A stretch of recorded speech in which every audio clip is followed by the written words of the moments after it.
दास झालो हरिदासांचा, दास झालो हरिदासांचा, बुद्धी काया मने वाचा, तेथे प्रेमाचा सुकाळ, टाळ मृदंग कल्लोळ, नाशे दुष्ट बुद्धी सकळ, समाधी हरि कीर्तनी, ऐकता हरिकथा, ऐकता हरिकथा, भक्ती लागे त्या अभक्ता, तेथे प्रेमाचा सुकाळ, टाळ मृदंग कल्लोळ, नाशे दुष्ट बुद्धी सकळ, समाधी हरि कीर्तनी.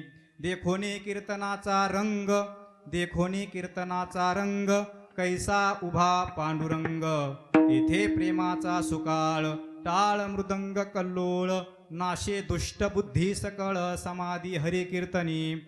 हे सुख ब्रह्मादिका, हे सुख ब्रह्मादिका, नाही नाही म्हणे तुका, तेथे प्रेमाचा सुकाळ, टाळ मृदंग कल्लोळ, नाशे दुष्ट बुद्धी सकळ, समाधी हरि कीर्तनी. विठ्ठला विठ्ठला विठ्ठला विठ्ठला विठ्ठला विठ्ठला विठ्ठला.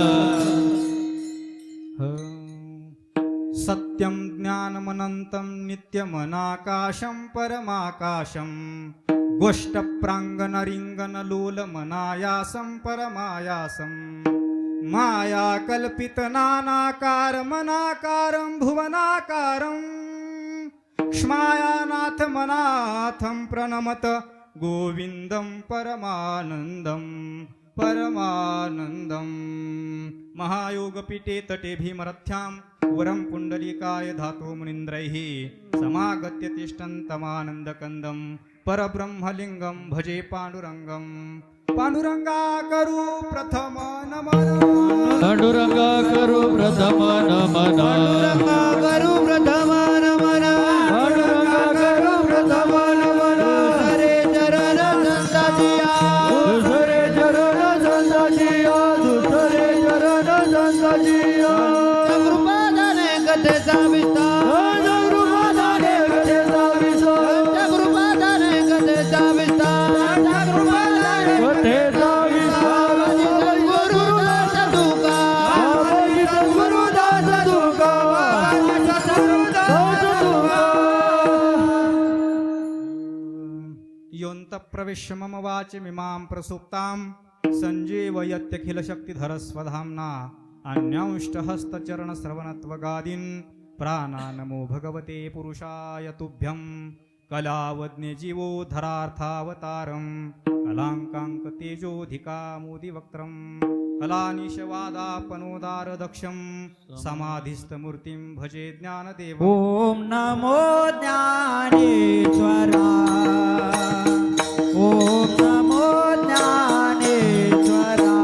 ओम नमो ज्ञानेश्वरा, ओम नमो ज्ञानेश्वरा. करुणाकरा दयाळा, करुणाकरा दयाळा, तुमचा अनुग्रह लादलो, हा पावन झालो चराचरी. करुणाकरा दयाळा, करुणाकरा दयाळा, तुमचा अनुग्रह लादलो, लादलो लादलो चराचरी.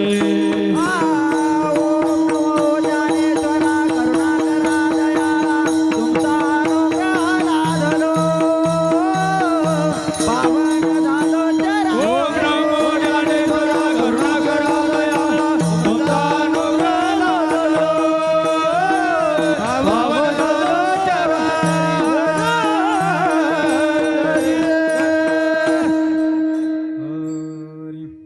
श्री संतांच्या माथा चरणावरी साष्टांग हे करी दंडवत. विश्रांती पावलो सांभाळा उत्तरी, वाढले अंतरी प्रेम सुख. घ्यावी घ्यावी माझी सेवा, दीना दुर्बलाची देवा, दीना दुर्बलाची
दास झालो हरिदासांचा बुद्धी काया मने वाचा तेथे प्रेमाचा सुकाळ टाळ मृदंग कल्लोळ नाशे दुष्ट बुद्धी सकळ समाधी हरी कीर्तनी.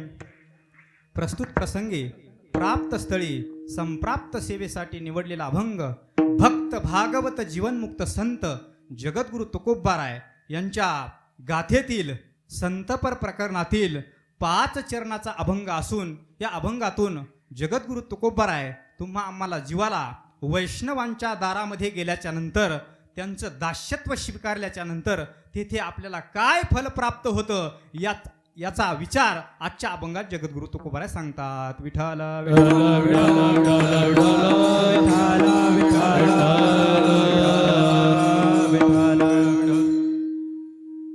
अभंगावरती बोलण्यापूर्वी 2 शब्दाचा परिहार देणं अत्यंत अगत्याचं आहे.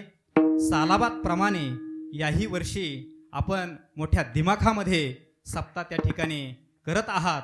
या पंचक्रोशीतील सर्व भाविक मंडळी या ठिकाणी आज हे आम्हाला कीर्तनाला लाभलेलं जे गाव आहे राजेवाडी, या राजेवाडीमध्ये भव्य दिव्य दिमाखामध्ये असा हा नामयज्ञ त्या ठिकाणी चालू आहे. आणि अशा या नामयज्ञामध्ये माझ्यासारख्या वारकऱ्याला त्या ठिकाणी माझं शास्त्री नाव कोणी टाकलंय मला सांगता येणार नाही. वास्तविक पाहता मी वारकरी माणूस आहे आणि वारकऱ्याचं कीर्तन 4थ्या दिवसाचं आज कीर्तन या ठिकाणी माझ्याकडे त्या गावकरी मंडळीने दिलेलं आहे, ज्यांच्या माध्यमातून मी तुमच्यापर्यंत पोहोचवलोय. मी कीर्तनासाठी आलेलो नाही महाराज, मी फक्त तुमच्या दर्शनाकरता आलेलो आहे. म्हणून या ठिकाणी आज ज्यांच्या माध्यमातून तुमचं मला दर्शन झालेलं आहे असे आमचे जीवश्च कंठश्च असणारे पितृतुल्य शिवाजी महाराज फुंदे यांनी या ठिकाणी या गावकरी मंडळीला सांगितलं. आमचे त्र्यंबक भाऊ असतील, कुठं बसलेत काय की त्र्यंबक भाऊ, यांना फोन केला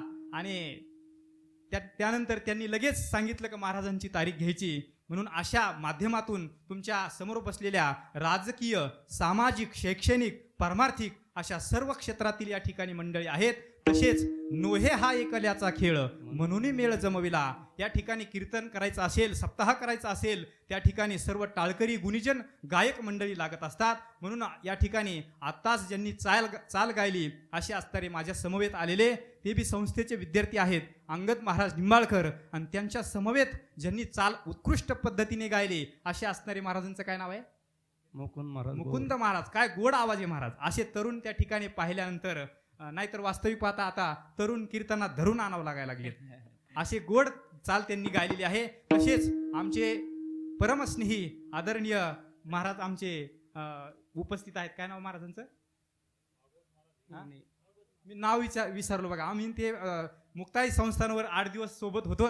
आमचे भागवत महाराज ते सुद्धा या ठिकाणी उपस्थित आहेत. तुम्ही सर्व गावकरी मंडळी मला या 2 लाईनी कीर्तनाला दिसल्या फडकरी पद्धतीने अत्यंत त्या ठिकाणी मला आनंद झालेला आहे. आणि ज्या त्या ठिकाणी गावामध्ये आणि ज्या मंदिरामध्ये एवढं भव्य दिव्य आपण मंदिर त्या ठिकाणी गावकऱ्याच्या योगदानातून बांधलेलं आहे, असं असणारं नागनाथाचं मंदिर, याच्या समोर असा नामयज्ञ त्या ठिकाणी आपण चाललेला आहे. अत्यंत त्या ठिकाणी पुण्यावह आहे.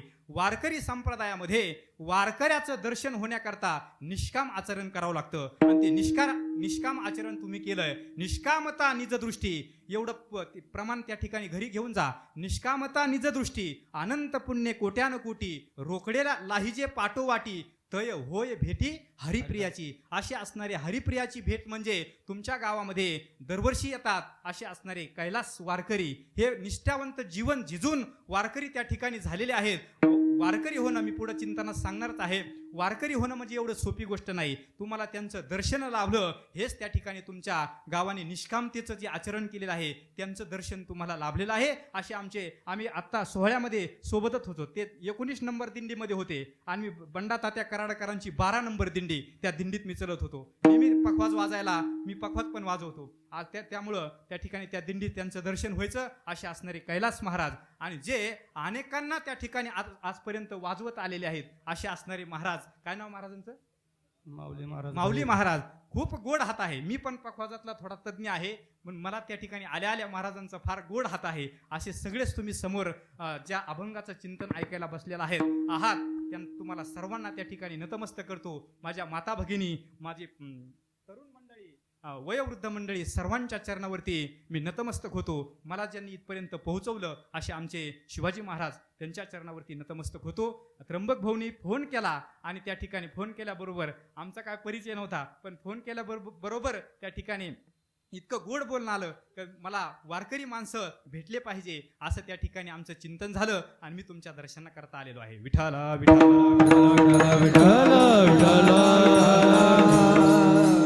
पुनश्च एकदा सर्वांच्या चरणावरी नतमस्तक होतो आणि माझ्या अभंगाच्या दिशेने प्रयास करतो. आज अभंग फार त्या ठिकाणी गोड घेतलेला आहे. अभंग फार 4 चरणाचा नसून त्या ठिकाणी फार चरणाचा नसून फक्त 5 चरणाचा आहे. या अभंगातून जगद्गुरु तुकोबाराय आपल्याला सांगतात, वैष्णवाच्या दारामध्ये आपण दास्यत्व केल्याच्या नंतर आपल्याला काय फल प्राप्त होतं. तुम्ही हे नागनाथाच्या मंदिरामध्ये या ठिकाणी सेवा करता आणि त्या सेवेचं आपल्याला फल काय प्राप्त झालेलं आहे याचे 7-8 फायदे या अभंगामध्ये त्या ठिकाणी सांगितले. विठ्ठल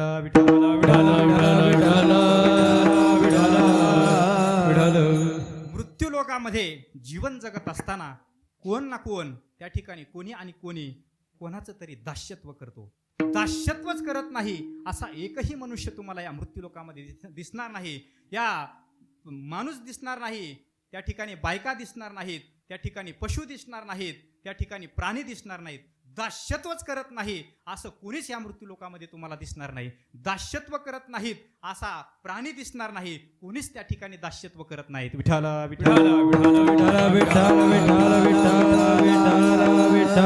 दास्यत्व करत नाही असा एकही मृत्यू लोकामध्ये जीवांपासून तर देवापर्यंत सगळेजण काय करतात? दास्यत्व करतात. प्राणी दास्यत्व करतात, माणसं दास्यत्व करतात, बायका दास्यत्व करतात, संत दास्यत्व करतात, भगवंत सुद्धा दास्यत्व करतो. दास्यत्वच करत नाही असा एकही माणूस त्या ठिकाणी मृत्यू लोकामध्ये नाही. पण तुम्हाला सांगतो, सगळ्यांची इच्छा काय आहे हो? दास्यत्वाची कोणाचीच इच्छा नाही.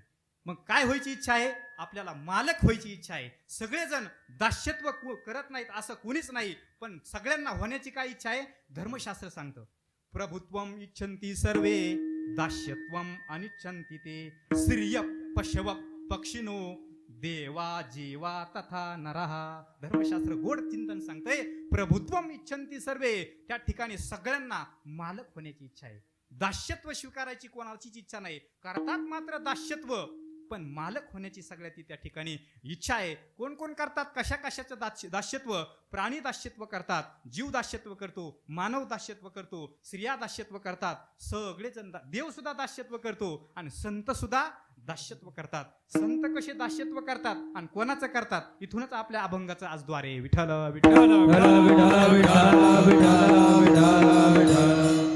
गोड चिंतन आहे. त्या ठिकाणी सांगतात की पशु पक्षी, तुम्ही म्हणाल कोणत्या पक्षाचं सांगणार आहेत तुम्ही? मोरांचं, घुबडांचं? नाही, तुम्ही ते पाहिलेलेच नाहीत. मग कोणाचं दास्यत्व सांगणार? कोंबड्यांचं दास्यत्व सांगतो. विठ्ठल विठ्ठल विठ्ठल माझा विषय चाललेला आहे, प्राणी सुद्धा दास्यत्व करतात. बघा, एका कोंबडीने त्या ठिकाणी, मी सांगत नाही बघा, जगद्गुरु तुकोबाराय सांगतात, एका कोंबडीने अनेक पिल्लांना जन्म दिला आणि उकिरड्यावर गेल्याच्या नंतर ती काय करते? सगळे दाणे, जे उकिरड्यावरती जे दाणे असतात ना, जनावरांनी त्या कंस खाल्ल्याच्या नंतर त्यांच्या शेणामध्ये दाणे असतात आणि ते दाणे टिपण्याकरता ती जी कोंबडा असतो किंवा कोंबडी असते, म्हणजे ते पिल्लांना जन्म देणारी, ते पिल्ल 5-25 मागं असतात, 5-25 पुढे असतात. असे जे पिल्ल आहेत ते दाणे उकरायला कोण असतो? मालक म्हणून घेतो, पण त्या ठिकाणी त्याला दास्यत्व करावं लागतं. आपला विषय हा चाललाय. मालक आहे तो सगळ्या पिल्लांचा, तो काय आहे? बॉस आहे, मालक आहे. मालक म्हणून घेतो, पण दास्यत्व करावं लागतं. बरोबर आहे ना? दास्यत्व काय करतो? सगळे दाणे तो उकरतो आणि त्या ठिकाणी पाठीमागं पाहिलं की दाणे राहतच नाही, सगळे पिल्ल खाऊन घेतात आणि त्याला खायचं म्हटलं फक्त क्वाक क्वाक करतो. वास्तविक पाहता मालकाने स्वतः त्यांनी कष्ट केलेले आहेत, त्याला खायला पाहिजे की नाही? मालक म्हणून घेतो, पण त्या ठिकाणी दास्यत्व, मालक म्हणून घेतो पण दास्यत्व करतो आणि सगळे पिल्ल दाणे खाऊन घेतात आणि त्याला मात्र काहीच राहत नाही. माझा विषय चाललाय, प्राणी सुद्धा दास्यत्व करतात. विठ्ठल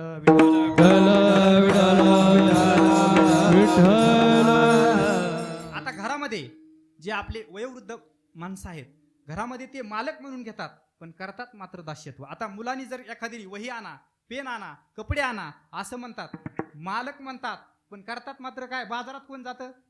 बाजारात जातात वडील मुलांना आणण्या करतात, दास्यत्व करतात, मालक म्हणतात.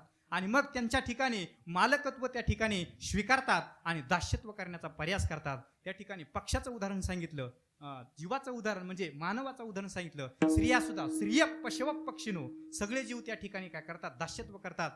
स्त्रिया सुद्धा दास्यत्व करतात. कोणाचा घरामध्ये सासू म्हणते मी मालक आहे आणि आत्या तुम्ही मालकीन आहात, पण दास्यत्व जा बाजारात आणि भाजीपाला आणा हे कोण सांगतं, सून सांगते. त्या दास्यत्व त्या ठिकाणी करते, मालक म्हणून घेते. स्त्रियांचं उदाहरण सांगितलं, त्या ठिकाणी माणसांचं सांगितलं, पक्ष्यांचं सांगितलं. सगळेजण त्या ठिकाणी दास्यत्व करतात आणि मालक म्हणून घेतात. विठ्ठल तुम्ही म्हणाल महाराज फार तुम्ही चिंतन सांगितलं, मालक म्हणून घेतात, मालक म्हणून घेतात. सगळेजण दास्यत्व करतात. आता हे झालं आपलं प्राण्यांचं, मानवांचं, स्त्रियांचं, पक्ष्यांचं, देवा जीवा तथा नरा. बघा आता बरं का, जीव सुद्धा दास्यत्व करतो आणि त्या ठिकाणी संत सुद्धा दास्यत्व करतात. संत कोणाचं दास्यत्व करतात, जीव कोणाचं दास्यत्व करतात आणि जीव कोणाचं दास्यत्व करतो. 3 पॉइंट आपल्याला आपल्या कीर्तनामध्ये चिंतना करता येणार आहेत. जीव कोणाचं दास्यत्व करतो, जीव तिघांचं दास्यत्व करतो. कोणाचं तर जीव दास्यत्व करतो बायकांचं, जीव दास्यत्व करतो नीच लोकांचं आणि जीव दास्यत्व करतो पशु पक्ष्यांचं. तुम्ही म्हणाल जीव दास्यत्व करतो कोणाचं, बायकांचं. मी सांगत नाही, जगद्गुरु तुकोबाराय सांगतात, बाईलेचा दास पित्रास उदास, बाईलेचा दास पित्रास उदास, बाईलेचा दास पित्रास उदास, बाईलेचा दास पित्रास उदास, भीक भिकाऱ्यास नये दारा, भीक भिकाऱ्यास नये दारा, भीक भिकाऱ्यास नये दारा, भीक भिकाऱ्यास नये दारा, बाईलेचा दास पित्रास उदास, बाईलेचा दास पित्रास उदास, बाईलेचा दास पित्रास उदास, बाईलेचा दास पित्रास उदास, भीक भिकाऱ्यास नये दारा, भीक भिकाऱ्यास नये दारा, भीक भिकाऱ्यास नये दारा, भीक भिकाऱ्यास नये दारा.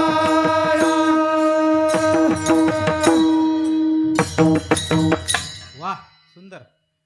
बाईलेचा दास पित्रास उदास, भीक भिकाऱ्यास नये दारा. दारात भिक्षुक आला तर त्याला दाना सुद्धा देत नाहीत. पण बाईलीचं दास म्हणजे काय, तर लोक आता सांगायचं. एक जणांनी काय केलं की त्या ठिकाणी दुकानामध्ये गेला. दुकानामध्ये गेल्याच्या नंतर टीव्हीवर जाहिरात येत असते. कशाची जाहिरात, संक्रांतीचा सण आला होता आणि ती टीव्हीवरची जाहिरात त्या ठिकाणी कशाची येत होती, साड्यांची. तर तो काय केला, पळतच त्या ठिकाणी दुकानामध्ये गेला. अहो रामभाऊ का पळत गेले दुकानामध्ये. तो श्यामभाऊनी रामभाऊला विचारलं. ते म्हणले अहो टीव्हीवर त्या ठिकाणी जाहिरात येण्याच्या अगोदर मला साडी नेऊन द्यावं लागते. का, त्या ठिकाणी टीव्हीवरती जाहिरात आली की त्याच्या अगोदर साडी का द्यायची, कारण की टीव्हीवरची जाहिरात पाहून दुसरी आणावं लागते म्हणून. म्हणजे याला काय म्हणायचं, बाईलेचा दास पित्रास उदास. आणि पित्रास म्हणजे कोणास, आता तर लय फॅड निघले महाराज. आई बाप त्या ठिकाणी वृद्धाश्रमामध्ये आणि घरी एकटेच राहते, भिकुबा आणि टिकोबा. वास्तविक पाहता बाईलेचा दास मी सांगत नाही बुवा, जगद्गुरु तुकोबाराय सांगतात. म्हणून तुम्हाला सांगितलं, बाईलेचा दास पित्रास उदास, भीक भिकाऱ्यास नये दाना. पहिलं जीवाचं दास्यत्व सांगितलंय. बघा जीव कशाचं दास्यत्व करतो, 3 गोष्टीचं दास्यत्व करतो. बाईलेचा दास. दुसरं सांगताय नीचांचा दास. नीच लोक म्हणजे काय हो, आता हे फॅड निघलंय. कोणतं फॅड, आरक्षण नावाचं बीज कोणाच्या डोक्यातून निघलं काय सांगता येत नाही. नीचाचं बघा, घोडा बांधून ठेवायचा आणि गाड वाकून रेस जिकायची. म्हणजे 90% होतो चाकर आणि 82% होतो मालक. म्हणजे त्याचं चाकरी पण आपल्याला करावं लागतं. मी सांगत नाही निचाचे चाकर आणि चुकली या खाती मार. बघा 82% काय होतो, साहेब होतो आणि 90% त्याचा दास्यत्व करावं लागतं. निचाचे चाकर. म्हणून आपण त्या ठिकाणी बाईलीचं दास्यत्व पाहिलं, निचांचं दास्यत्व पाहिलं आणि पशूंचं दास्यत्व काय आहे. वास्तविक पाहता जगद्गुरु तुकोबाराय म्हणतात, गायी पाळल्या पाहिजे. गायी पशुचे पाळन, तान्हिलिया जीवन वना माझी. बरोबर आहे ना.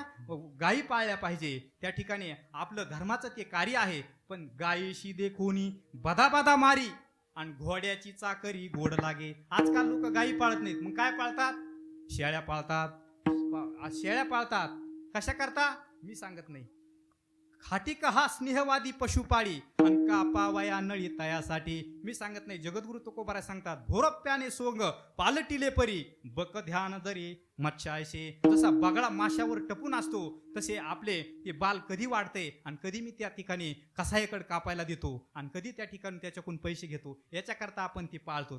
पाप होतं महाराज. हे आता त्या ठिकाणी ज्ञानोबाराय तुकोबाराय सांगून गेले. तू मामाचं कोण ऐकते? मांस खाता हौस परी जोडोनी वैरी ठेवेला आणि कांच्या कापिती माना निष्ठुरपणा पार पावे. लोकांच्या हृदयामध्ये त्या ठिकाणी भावना चांगली राहिलेली नाही. त्या ठिकाणी अंतकरण जर चांगलं बनवायचं असेल तर आहार सुद्धा काय घेतला पाहिजे? सत्वगुणी आहार घेतला पाहिजे. माझा विषय चाललेला आहे. बाई त्या ठिकाणी जीव दास्यत्व करतो. कोणाकोणाचं? बायलेचा दास, निचाचा दास आणि पशु पक्ष्यांचा दास. म्हणजे पशु पालन करतात आणि आपल्या पोटा भरण्याकरता त्यांचा जीव, आपली कणगोळी कापली तर आपल्याला रगत त्या ठिकाणी आल्याच्या नंतर कसं तरी होतं आणि त्यांचा सर्व जीव त्या ठिकाणी कापून आपण खातो. म्हणजे आमच्या गुरुजींनी सांगितलेलं आहे पाठामध्ये. ते सांगतात, जर आपण बघा बरं का, लक्षपूर्वक ऐका, माफी मागून बोलतो. जे शेळीचं जे पिल्लू असतं, ते शेळीचं पिल्लू जे असतं ना, तर ते 3 तासात त्याचा जन्म झाला तर त्याला आई कळत नाही आणि बहीण सुद्धा कळत नाही. आणि आशांचा आपण मांस खाल्ल्याच्या नंतर आपली बुद्धी ठिकाणावर राहील का हो? पुढं मी चिंतन करणारच आहे. म्हणून असं 3 गोष्टीचा जीव काय करतो. याचं फल काय आहे? फळ काय आहे? दुःखाचे डोंगर भोगावया, दुःखाचे डोंगर भोगावया, दुःखाचे डोंगर भोगावया, दुःखाचे डोंगर भोगावया. कारिदास होती संसाराचा कर, कारिदास होती संसाराचा कर, कारिदास होती संसाराचा कर, कारिदास होती संसाराचा कर. दुःखाचे डोंगर भोगावया, दुःखाचे डोंगर भोगावया, दुःखाचे डोंगर भोगावया, दुःखाचे डोंगर भोगावया. महाराज पाठीमागच्या जन्मात कोकिळा खाल्ली होती काय? फारच गोड आवाज आहे महाराजांचा बरं का. वा सुंदर. अशी माणसं भेटल्याच्या नंतर मुठभर साखर घ्यावी त्यांच्या तोंडात घालावी असं वाटतं महाराज. फार वारकरी. दुःखाचे डोंगर भोगावया, कार्य दास होसी संसाराचा खर. खर म्हणजे काय? गाढव. मग संसाराचं बघा, हे दास्यत्व केल्याच्या नंतर फल काय आहे? दुःखाचे डोंगरची डोंगर आपल्याला काय करावं लागतात? भोगावं लागतात. म्हणून कोणाचं दास्यत्व करायचंय आपण त्या ठिकाणी विचार केला पाहिजे. जीवाचं दास्यत्व संपलं. त्या ठिकाणी आता देवाचं दास्यत्व. देव कोणाचं दास्यत्व करतो? देव सुद्धा दास्यत्व करतो. बा तुम्ही म्हणाल महाराज तुम्ही फार चिंतन त्या ठिकाणी अवघड सांगायला लागले. देव सुद्धा दास्यत्व करतो. सोपं सांगतो मी. काय त्या ठिकाणी गोष्टी सांगण्याकरता, कविता म्हणण्याकरता मी जोग महाराज वारकरी शिक्षण संस्थेचा कारखान्याचा माल आहे. बा विठाला विठाल वारकऱ्यात राहिलेलो आहे. आणि वास्तविक पाहता छोटे कदम माऊली, मोठे कदम माऊली, संस्थेचे सर्व गुरुजन मंडळी, त्यांचा पगडा आमच्यावर पडल्यामुळं ते तसं त्या ठिकाणी बोलणं येणारच आहे. दास्यत्व करायचं जर असेल तर त्या ठिकाणी दुःख प्राप्त होतं. जीवाचं दास्यत्व. देव सुद्धा दास्यत्व करतो. देव तिघांचं दास्यत्व करतो. तुम्ही म्हणाल कोणाकोणाचं? देव दास्यत्व करतो वैष्णवांचं, देव दास्यत्व करतो भाविकांचं आणि देव दास्यत्व करतो सेवकांचं. विठाला विठाला विठाला विठाला विठाला विठाला विठाला. तुम्ही म्हणाल देवाचं दास्यत्व तिघांचं सांगितलं. देव दास्यत्व करतो वैष्णवांचं. कोणाचं दास्यत्व केलं? वैष्णव कोणाला म्हणायचं? पहिली व्याख्या आहे वैष्णव तो जया अवघे वावरी. कोणाचा आहे? वैष्णव तो मोठा अग्रगणी असणारे माझे ज्ञानोबाराय. हे काय आहेत? वैष्णव आहेत. आणि त्या वैष्णवांचं दास्यत्व भगवान परमात्म्याने काय केलं? काय केलं हो? त्या ठिकाणी नाम्या सवे जेवी नव्हे संकोचित ज्ञानियांची भिंत अंगे ओढी. बघा ज्ञानोबरांची भिंत कोणी ओढली? भगवान परमात्म्याने दास्यत्व केलं की नाही?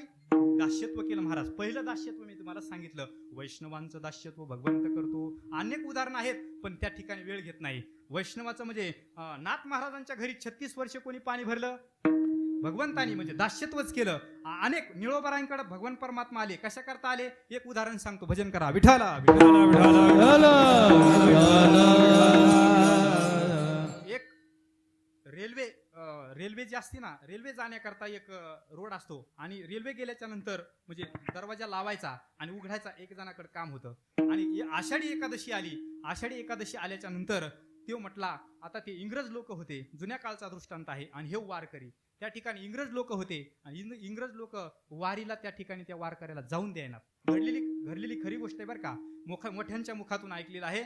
तर ते म्हटले की मला वारीला जायचं आहे, आणि वारीला गेल्याच्या नंतर मला ते सुट्टी देत नव्हते. कर्मचारी म्हटल्याच्या नंतर उपजीविका भरण्यासाठी तो काय करायचा? ड्युटी करायचा. आणि तो रेल्वे निघून गेली का तो गेट उघडायचा आणि लावायचा. त्याला वारी करता 3 दिवसात सुट्टी पाहिजे होती. आणि सुट्टी पाहिजे असली तो स्वतः म्हटला की साहेब मला सुट्टी द्या, मला वारीला जायचंय, मी तुमचं काही पण त्या ठिकाणी करायला तयार आहे, पण मला सुट्टी द्या असं म्हटल्याच्या नंतर ते इंग्रज लोक महाराज, त्यांच्या अंतकरणात कशाची दया? दयाच नाही. ते दयेत त्या ठिकाणी दया कोणाच्या अंतकरणात?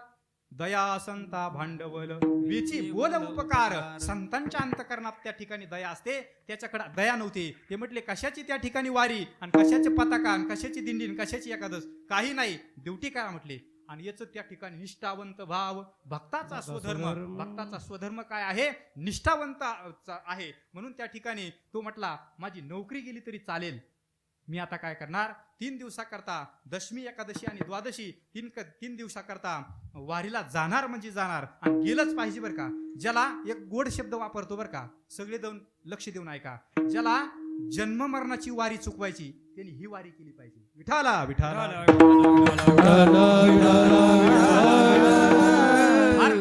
जन्म मरणाची ज्याला वारी चुकवायची त्यांनी ही वारी नक्की त्या ठिकाणी केली पाहिजे. म्हणून असं त्या वारकऱ्यांनी निष्ठा अंतकरणात धरली, आणि तो म्हटला माझ्या नोकरीवरती काही जरी झालं तरी चालेल, पण मी आता वारीला गेल्याशिवाय राहणार नाही. म्हणून तो वारीला निघाला, आणि त्याची ड्युटी जे आहे त्या ठिकाणी ते गेट तसंच सोडून द्यावा. काय झालं असेल, रेल्वे आली असेल, कितीतरी लोक त्या ठिकाणी मेले असतील असं त्याला वाटायचं. जनावरं, बाया, लहान लेकरं असं रेल्वे निघून गेल्याच्या नंतर ते गेट लावायला आणि उघडायला होता. रेल्वे आली तर गेट लावायचं, रेल्वे निघून गेली तर गेट उघडायचं, असं म्हणून त्या ठिकाणी ते गेट लावलं आणि निघून गेला. निघून गेल्याच्या नंतर कारण की परमात्म्याला कृपा कटाक्ष निहाळिले, आपुल्या पदी बैसविले, असा तो परमात्मा आहे. त्याच्या अंतकरणात कठोरता पण आहे आणि निर्मळता पण आहे, कृपाळू पण आहे. माझा देव त्या ठिकाणी कृपाळू आहे. म्हणून देवाने त्या ठिकाणी विटेवरचा पांडुरंग परमात्मा त्या भक्ताचं रक्षण करण्याकरता, माझा भक्त इतकी गोड त्या ठिकाणी माझ्याकडे निष्ठा धरून आलेला आहे.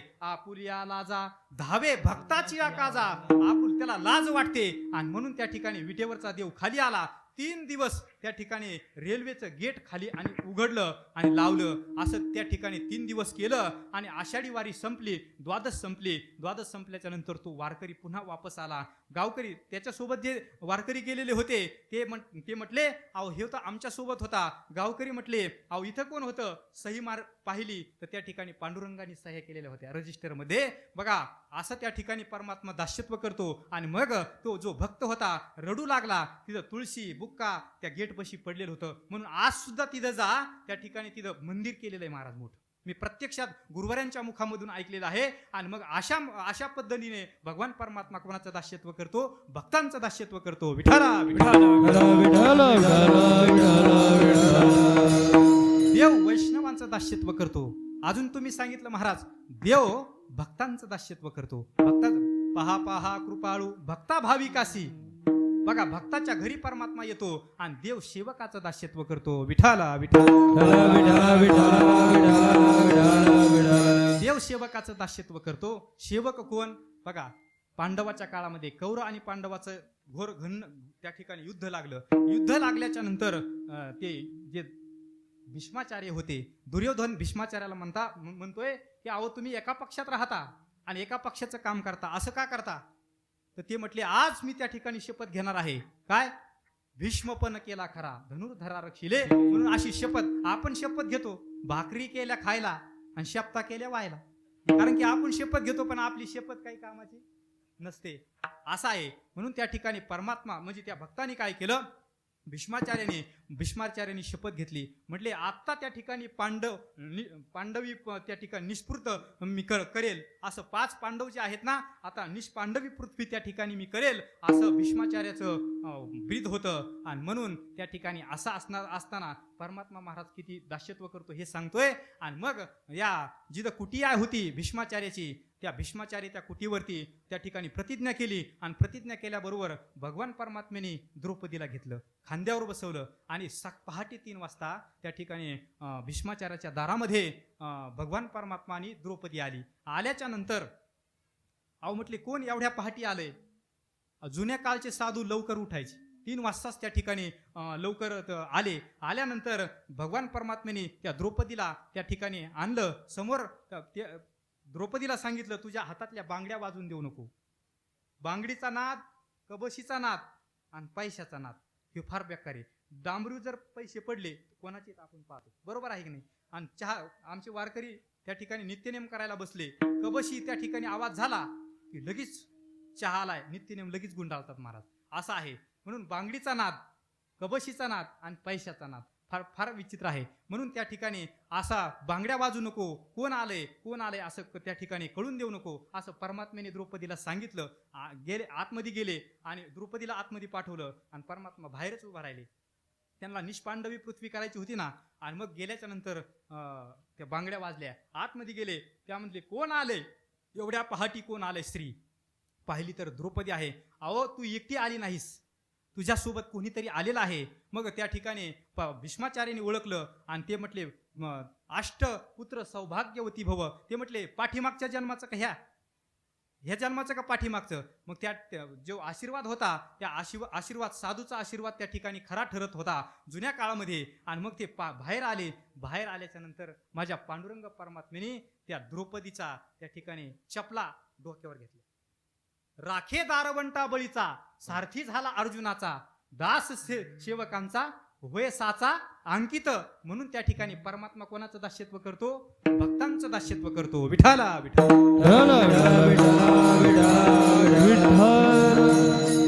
आपण जीवाचं दास्यत्व पाहिलं, भगवान परमात्म्याचं दास्यत्व पाहिलं. बघा भगवान परमात्मा वैष्णवाचं दास्यत्व करतो, भगवान परमात्मा भक्ताचं दास्यत्व करतो, भगवान परमात्मा सेवकाचं दास्यत्व करतो. राहिलं संतांचं दास्यत्व. संतांचं दास्यत्व दोघांचं आहे. संतांचं दास्यत्व कोणाकोणाचं आहे तर संतांचं दास्यत्व आहे. संत दास्यत्व करतात भगवंताचं आणि संत दास्यत्व करतात संतांचं. विठाला संत कोणाचं दास्यत्व करतात बघा. संत आम्ही दैवाचे दास पंढरी रायाचे. बघा दास्यत्व करतात ते. म्हणून भगवान परमात्म्याचं अंकित दास्यत्व करतात. नामरूपी जडले चित्त त्याचा दास मी अंकित. नामरूपी जडले चित्त, नामरूपी जडले चित्त, नामरूपी जडले चित्त, नामरूपी जडले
संत भगवंताचं दास्यत्व करतात आम्हा हरीच्या दासा.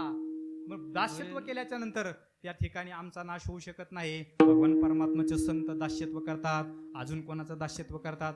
अजून कोणाचं दास्यत्व करतात? अभंगाच्या पहिल्याच्या दास झाला हनुमंत पैके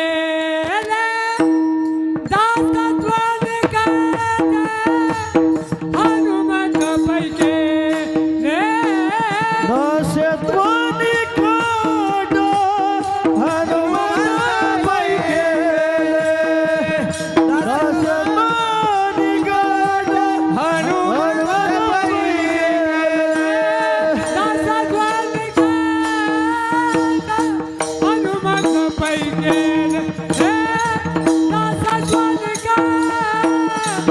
हनुमंत पैके दास्यत्वानी काढ हनुमंत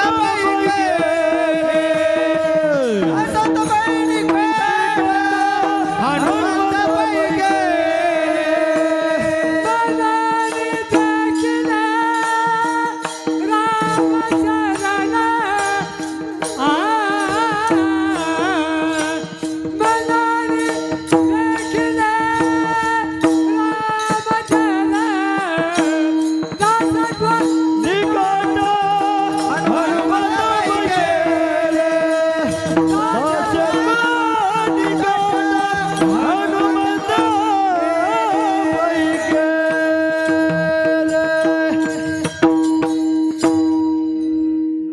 बाबांनी प्रमाण दिलं. दास्यत्व निकट हनुमंत पै केले म्हणून देखिले रामचरण. भक्ताचं हे पाठीमागच प्रमाण पाहिजे होतं. दास्यत्व निकट म्हणजे भक्तांनी त्या ठिकाणी भगवान परमात्म्याचं कसं दास्यत्व केलं आपलं चिंतन होऊन गेलेलं आहे. आता भगवान परमात्म्याचं संतांनी कसं दास्यत्व केलं आणि संत कसे संतांचं दास्यत्व करतात अभंगाच्या पहिल्या. दास झालो हरिदासाचा दास झालो हरिदासाचा दास झालो हरिदासा दास झालो हरिदासा दास झालो हरिदासाचा दास झालो हरिदासा दास झालो हरिदासा दास झालो हरिदासा दास झालो हरिदासा बुद्धी काया देवाच्या बुद्धी काया देवाच्या ते प्रेमाचा सुकाळ ते प्रेमाचा सुकाळ बुद्धी काया मानवाच्या बुद्धी मानवाच्या ते प्रेमाचा सुकाळ ते प्रेमाचा सुकाळ जय हो हरी.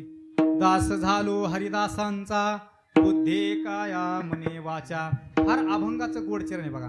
दास झालो हरिदासांचा. हरिदासांचा दास होणं म्हणजे काय? हरिदास कोणाला म्हणायचं? तरीच हरिदास मनविता लागिजे निर्वासना कीजे चित्ता आधी. हरिदास त्याला म्हणतात आपलं जे चित्त आहे ना तर ते वासनेच्या रहित करणं. वासना जर अंतकरणामध्ये जर ठेवली आणि मग मात्र त्या ठिकाणी हरिदास होऊ शकत नाही.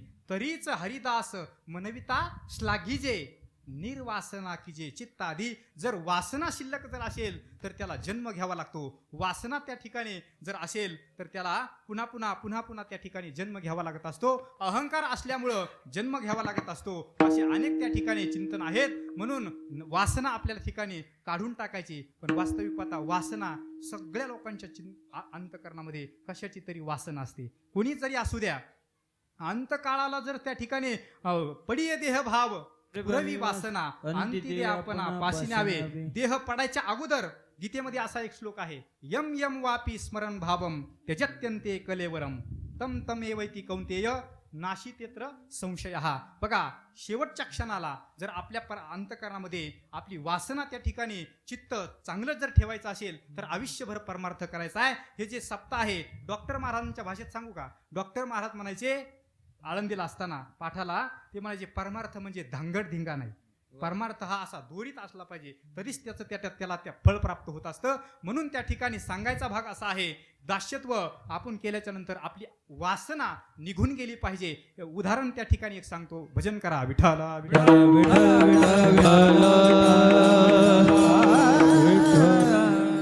एक गुरुजी होते आणि त्या ठिकाणी, गुरुजी म्हणजे कोण, संन्यासी महात्मे, त्यांना गुरुजी पण म्हणायचे, संन्यासी महात्मे म्हणायचे. त्यांचे 4 शिष्य, 4 शिष्याला शेवटच्या क्षणाला त्यांनी सांगितलं, महाराज इकडे लक्ष द्या. काय लक्ष द्या, एकांत चित्त करा. एकांत चित्त केल्याच्या नंतर सगळे 4 जण त्या ठिकाणी पुढे बसलेले आहेत. आणि मग त्यांना एक वाक्य गुरुजींनी सांगितलं, म्हणले मी त्या ठिकाणी, मी वारल्याच्या नंतर, मी मेल्याच्या नंतर, माझी चिता त्या ठिकाणी रचल्याच्या नंतर मला अग्निडाग दिला आणि कवटी फुटली आणि भावकी उठली, असं ज्या ठिकाणी झालं तर त्या ठिकाणी लगेच मृदंगाचा गडगड गडगड गडगड आवाज येईल. गडगड आवाज आला तर म्हणायचे आपले साधू मुक्त झालेले आहेत. आणि जर का मृदंगामधून जर गडगड आवाज आला नाही तर काय म्हणायचं, साधू मुक्त झालेले नाहीत, असं त्यांनी सांगून ठेवलं. सांगून ठेवल्यानंतर ते 4 शिष्य, अंतकाळाचा वेळ जवळ आला. जवळ आल्याच्या नंतर चिता रचलेली आहे आणि रचल्याच्या नंतर अंतकाळ झाल्यानंतर त्यांना त्या चितेवरती बसवलेलं आहे. आडवं पाडलं म्हणजे आडवं त्या ठिकाणी केलं आणि मग अग्निडाग, सगळं त्या ठिकाणी सरपण असेल, सर्व जे काय आहे ते ठेवलं, अग्निडाग दिला आणि ते अग्निडाग दिल्याच्या नंतर कवटी फुटली साधूंची, पण मृदंगाचा आवाज त्या ठिकाणी काय आला नसल्यामुळे त्यांचे एक, ते जे गुरुजी होते, साधू होते, त्यांचे गुरुबंधू त्या अंतविधीला आले होते. ते म्हटले, त्या शिष्याने त्यांना विचारलं, आमच्या गुरुजी तर असं म्हणून गेलेले आहेत, पण आता आम्ही काय करावं, आमच्या गुरुजी त्या ठिकाणी कुठं गेलेले आहेत. ते म्हटले त्या ठिकाणी कुठं, ते त्यांचा अंत कुठं झालेला आहे. ते म्हटले घरी त्या आश्रमामध्ये. कुठं झालेला आहे. ते म्हटले खाटेवरती. ते कसे झोपले होते. ते म्हटले डाव्या कुशीवरती झोपले होते. अंतवेळेला कुठं पाहत होते. ते म्हटले घर होतं, घरामध्ये खाट होता, खाटमध्ये त्या ठिकाणी आडवे पडले, डाव्या कुशीवर पडले. म्हटले खिडकी उघडी होती का. ते म्हटले हो उघडी होती. त्या ठिकाणी खिडकीच्या पलीकडं एक बोरीचं झाड होतं आणि त्याला एक बोर त्या ठिकाणी असं गोड बोर लागलेलं होतं आणि गोड बोर त्या ठिकाणी साधूचा अंतकाळ आला आणि अंतकाळ आल्याच्या नंतर त्या साधूची दृष्टी त्या बोराकडे गेली आणि अंतकाळाच्या वेळेला त्याला बोर खावा असं वाटल्यानंतर ते म्हटले साधू तुमचे त्या ठिकाणी जेव्हा बोर जे आहे ते इकडे तोडून आणा. कोण म्हटलं, त्या साधूचे गुरुबंधू. म्हटल्याच्या नंतर ते 4 शिष्य, ते गुरुबंधू बोर आणलं, फोडल्याच्या नंतर त्याच्यात एक आळी निघली. आळी निघल्यानंतर ती आळी तडफडू लागली. ऊन पडलेलं आहे अशा अवस्थेमध्ये आळी तडफडू लागली आणि तडफडल्याच्या नंतर ती आळी गतप्राण झाली आणि गतप्राण झाल्याच्या नंतर मग मात्र मृदंगातून आवाज आलेला आहे. मला सांगायचंय काय, मृदंगातून आवाज आला. ते साधू काय म्हटले होते की माझा मृदंगातून ज्यावेळेस आवाज येईल त्यावेळेस मी मुक्त त्या अवस्थेला प्राप्त झालेलो आहे. वासनेमध्ये गुंतले, बोर खाण्याची वासना झाली आणि मग त्यांनी काय केलेलं आहे, आपलं जीवन त्या ठिकाणी पुन्हा जन्म घेतला. जन्म घ्यावे लागे वासनेच्या संगे, तेची झाले अंगे हरी रूप, तेची झाले अंगे हरी रूप.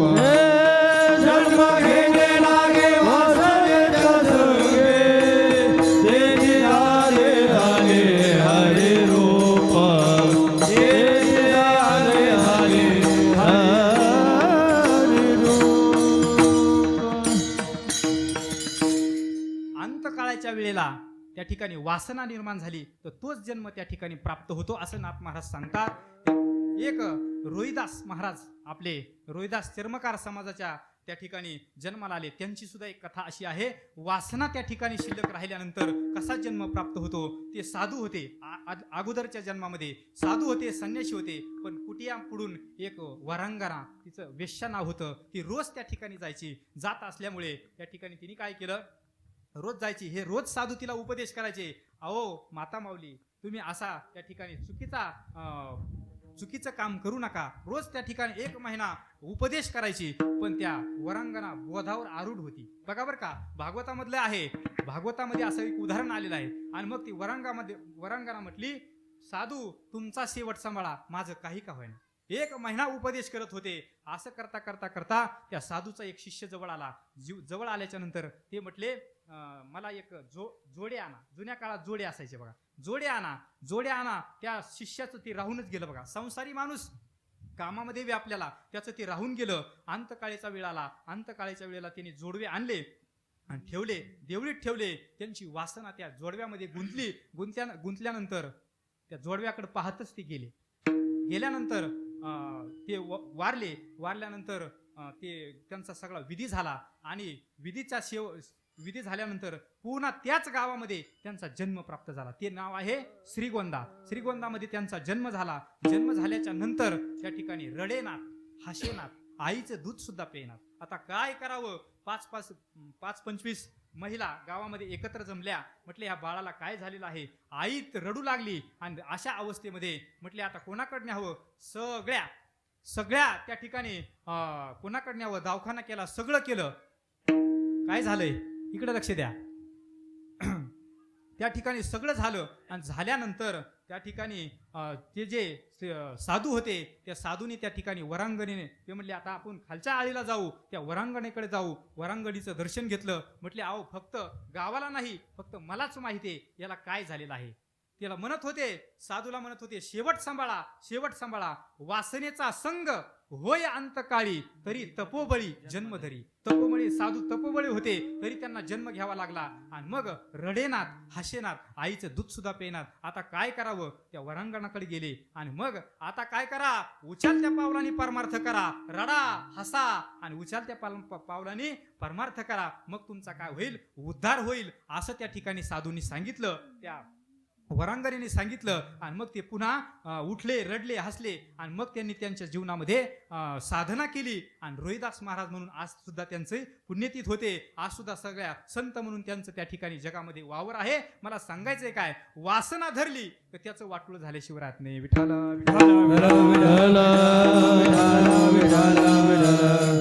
जर त्या ठिकाणी दास झालो हरिदासाचा, बुद्धी काया मने वाचा.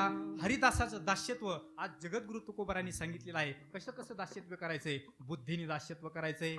बुद्धी काया म्हणजे शरीराने दास्यत्व करायचंय, मनाने दास्यत्व करायचंय, वाचेने दास्यत्व करायचंय. 4 शब्द आहेत. ज्ञानोबराय आपल्याला सांगतात, तनु मनु जीवे चरणाशी लागावे, अगरवता करावे दास्य सकळ, किंवा तद्विधी प्रणिपातेन परिप्रश्नेन सेवया उपदेक्षिंती ते ज्ञानम ज्ञानिने सत्वदर्शनः. त्या ठिकाणी शास्त्र सुद्धा सांगतंय. म्हणून त्या ठिकाणी बुद्धीने कायेने आजचा अभंगाचं पहिलं चरण आणि तनु मनु जीवे चरणाशी लागावे याचा अर्थ एकच आहे. ज्ञानोबराय सुद्धा बोलतात, जगद्गुरु तुकोबाराय सुद्धा बोलतात. म्हणून बुद्धीने दास्यत्व म्हणजे काय, कायेने दास्यत्व म्हणजे काय, हे आपल्याला त्या ठिकाणी चिंतनात पाहायचं आहे. भजन करा विठ्ठला भगवान परमात्म्याचं बुद्धीने दास्यत्व म्हणजे काय? वास्तविक पाहता आपली बुद्धी बोध्या सोके आणि एवढी वस्तू चुके. तुकोबाराय सांगतात, बुद्धी बोध्या सोके मध्ये माशी सगळीकडे बसते. मावशी नव्हे बरं का, माशीचं चाललंय उदाहरण. माशी विष्ठेवरती बसते आणि गोड पदार्थावर सुद्धा, पंचपक्वानाच्या पदार्थावर सुद्धा बसते. म्हणून त्या ठिकाणी एवढी वस्तू चुके म्हणजे काय, आपण सगळं करतो संसारातल्या गोष्टी. आपले जे शरीरात हाडकं आहेत ते चंदनाप्रमाणे उगळतो त्या संसारासाठी, पण भगवंतासाठी आपण काही करत नाहीत. म्हणजे बुद्धी जी आहे आपली, जाड्यम धिहारती, धी शब्दाचा अर्थ होतो बुद्धी. म्हणून बुद्धी आपली परमात्म्या स्वरूपावर कशी लावायची? जे संत वाङ्मय आहे, शास्त्र आहे, ते शास्त्र वाचायचं, त्याचं अनुग्रहण करायचं आणि त्याच्यासारखं वागायचं. ज्ञान गिळून गावा गोविंद गा, ज्ञान त्या ठिकाणी आत्मसात करून त्याच्यासारखं वागायचंय. म्हणून आयुष्याच्या साधने सच्चिदानंद पदवी घेणे इथपर्यंत आपला प्रवास त्या ठिकाणी करायचा आहे. म्हणून बुद्धीने दास्यत्व कसं करायचंय? ग्रंथ ज्ञानेश्वरी वाचायची, ती आत्मसात करायची आणि त्याच्यासारखं वागायचंय. म्हणून त्या ठिकाणी आचरण करायचंय. संत महात्म्याने आपल्याला आचरण करून सांगितलं, तैसे संत जगी क्रिया करुणी दाविती अंगी, असं त्यांनी आचरण केलेलं आहे. मला सांगायचंय काय, बुद्धीने दास्यत्व करा. कायेने दास्यत्व म्हणजे बुद्धीचे वैभव, बुद्धीचे वैभव अन्य नाही तुझे, बुद्धी बुद्धीचे वैभव बुद्धीचे वैभव बुद्धीचे वैभव नाही दूर बुद्धीचे वैभव एकाग्र चौराज सकळते एकाग्र चौराज सकळ सिद्धी एकाग्र चौराज सकळते एकाग्र चौराज सकळ सिद्धी सिद्धी हरे मुखे म्हणा हरे मुखे म्हणा हरे मुखे म्हणा हरे मुखे म्हणा हरिमुखे म्हणा हरिमुखे म्हणा हरिमुखे म्हणा हरिमुखे म्हणा वा महाराजांनी गोड प्रमाण दिलं. बुद्धीचे वैभव अन्य नाही तुझे, दुसरं वैभव कोणतं नाही म्हणजे माझा फक्त पांडुरंग कांती दिव्य तेज झळकते रत्न किळ फाकते प्रभा अगणित लावण्य तेज पुंजाळले न वर्णवे तेजे शोभा कानडा हो विठ्ठलो करनाट हे मजला वेला महाराजांनी गोड प्रमाण दिलं म्हणून प्रमाण म्हटलो. पांडुरंग माझा कसा आहे त्याचं बुद्धीचं वैभव म्हणजे पांडुरंग परमात्मा आहे. त्या ठिकाणी आपल्या बुद्धीने परमात्म्याचं चिंतन केलं पाहिजे म्हणून बुद्धी त्या ठिकाणी लावली पाहिजे. मग काय या बुद्धी काय या शब्दाचा अर्थ काय होतो? कायच एक उदाहरण सांगतो. भजन करा विठाला विठाला विठाला विठाला विठाला विठाला भगवान परमात्म्याचं त्या ठिकाणी दास्यत्व कसं करायचंय आणि कायेने सेवा कशी करायची आज आपल्या त्या ठिकाणी कमाल आणि कबीराचं उदाहरण तुम्हाला समजण्याकरता सांगतो. महाराज अशी सेवा करावी की काया म्हणजे बुद्धीने सेवा करावी, कायेने सेवा करावी. कमाल महाराज आणि कबीर महाराज तीर्थयात्राला त्या ठिकाणी ज्ञानोबराय, नामदेव महाराज, सावता महाराज, चोखोबराय सगळे त्या ठिकाणी संत जे आहेत त्यांचे त्या ठिकाणी तीर्थयात्रेला गेले. तीर्थयात्रेला गेले असताना त्या ठिकाणी कबीर महाराजाच्या घरी गेले. कबीर महाराजाच्या घरी जायचं आहे, आलेले आहेत. आता आलेले आहेत पण आपल्या घरी काहीच नाही. त्यांना खाण्याकरता काय करावं म्हणून त्यांनी काय केलं म्हटले आपण खाण्याकरता एका वाण्याच्या इथं जाऊ आणि आपण चोरी करू म्हटले. आता कमाल महाराज आणि कबीर महाराज हे म्हणजे मुलगा होता कमाल आणि कबीर महाराज त्यांचे वडील होते. असे दोघं त्या ठिकाणी भक्त होते म्हणून संतांची सेवा करावी, भगवंताची सेवा करावी म्हणून त्या ठिकाणी काहीतरी करावं असं त्यांच्या अंतःकरणात खेद वाटला. म्हणून त्यांनी काय केलं एका वाण्याच्या घरी गेले. वाण्याच्या घरी गेल्याच्या नंतर रात्र झालेली होती, 2 वाजलेले होते. अशा अवस्थेमध्ये ते गेले आणि जुन्या काळचे जे वाडे होते त्या वाड्यामध्ये एक सौनं होतं. त्या सौनं आणि खालचा जो दराजा होता आगळीचा दराजा त्याला एकच त्या ठिकाणी कोपरा होता. आत शिरले पहिल्या त्या देखिल्या द्रव्याची या राशी. मग त्या ठिकाणी द्रव्य पाहिलं पण संत महात्मे आहेत ते द्रव्य त्यांनी घेतलं नाही. महाराज द्रव्य हातामध्ये आलं म्हणले या द्रव्याचं घेऊन काय करायचंय. मग ते देखिले डाळ आणि गोळ. आता मात्र मिष्टान्नाचं आपल्याला त्या ठिकाणी खजिना भेटलेला आहे. द्रव्याचं म्हणजे द्रव्याचं पाठीमागं सारलं आणि डाळ आणि गुळ सगळं सामान त्या ठिकाणी घेतलेलं आहे. अशा अवस्थेमध्ये आता बाहेर निघावं सगळं कमाल महाराजांनी आपल्या वडिलांकडं म्हणजे कमाल महाराज जे होते कबीरांकडे ते दिलं. त्या सौन्यातून बाहेर आलेले आहेत कबीर महाराज आणि कमाल महाराज मात्र असं बोलू लागले आता द्रव्य जे आहे त्यांना वाटण या ठिकाणी कोणीतरी चोर आलता म्हणून त्यांना उठावं असं म्हणून त्यांनी उठवलं. आणि मग कमाल महाराज बाहेर निघायचे तर ते वाणी उठल्याच्या नंतर त्यांचे पाय धरले आणि मुंडकं त्या ठिकाणी बाहेर काढलं आणि पाय हातामध्ये पकडले. असं केल्याच्या नंतर कबीर महाराज म्हणतात आता काय करावं. आपल्या दारातून जर संत महात्मे उपाशी गेले तर ने सुकृताची संपत्ती. बघा अतिथ्य गेले या विनमुख त्या ठिकाणी विनमुख जर अतिथी गेला तर आपलं सुकृत म्हणजे पुण्य त्या ठिकाणी नष्ट होत असतं. म्हणून कमाल महाराज म्हटले आता तुम्ही काय करा एकच काम करा माझ्या शरीराचं जे धडापासून मुंडकं त्या ठिकाणी वेगळं करा. हे सगळं सामान उचला आणि घरी घेऊन जा संत महात्म्याला जीव घाला. बघा काया म्हणजे काया शब्दावर बोलतो. कमलाने शिर खंडून टाकिले कमलाने शिर खंडून टाकिले कमलाने शिर खंडून टाकिले आपुले कमलाने शिर खंडून आपुले मानवाला या जगी संत मानवाला या जगी संताची पायी खर्चवे शरीर संताची पायी खर्चवे शरीर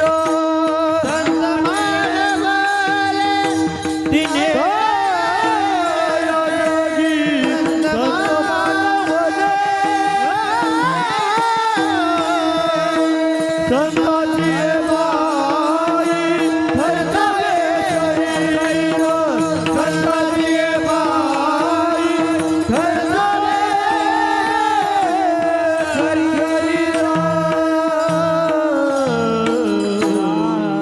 वा वा महाराजांकरता एकदा टाळ्या वाजवा. खूप सुंदर बरं का महाराज. कमाल आणि शिर खंडोरी टाकिले. बघा आपलं काया म्हणजे शरीर त्या ठिकाणी संत महात्म्याच्या सेवेकरता ते म्हटले माझं शिर मुंडकं त्या ठिकाणी धडा वेगळं करा. आणि मग मात्र त्या वाण्याने काय केलं ते जे शरीर होतं ते शरीर हातामध्ये घेतलं आणि कबीर महाराज ते शिर आणि ते डाळ आणि गुळ घेऊन गेलेले आहेत आणि सगळा स्वयंपाक केला. स्वयंपाक केल्याच्या नंतर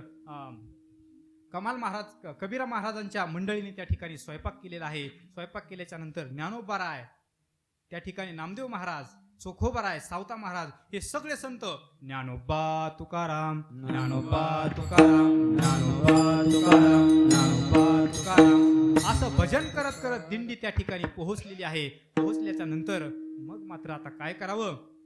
धडा वेगळा शरीर त्या ठिकाणी मुंडकं झालेलं आहे. एका टोपली खाली ते मुंडकं झाकून टाकलं. झाकून टाकल्याच्या नंतर त्या ठिकाणी ज्ञानोबारायला महाराज ह्या त्रिकाल ज्ञान होतं. ज्ञानोबाराय म्हणजे सामान्य होते का. ऐसा समर्थ ज्ञानदेव म्हणून तया चरणी ठेवा भाव. बघा ज्ञानोबारायच्या चरणावरती काय त्या ठिकाणी भाव ठेवायचा आहे. बघा समर्थ आहेत ते म्हणून ज्ञानोबारायला त्रिकालदर्श ज्ञान होतं. त्यांना अंतर्ज्ञानाने कळालं की कमाल महाराज या ठिकाणी नाहीयेत, दारामध्ये आलेले आहेत. दिंडीच दारामध्ये आली. आता ते कबीर महाराज जे आहेत ते म्हटले सगळे संत मंडळी पंक्तीधारा म्हटले तुम्ही जेवण करून घ्या.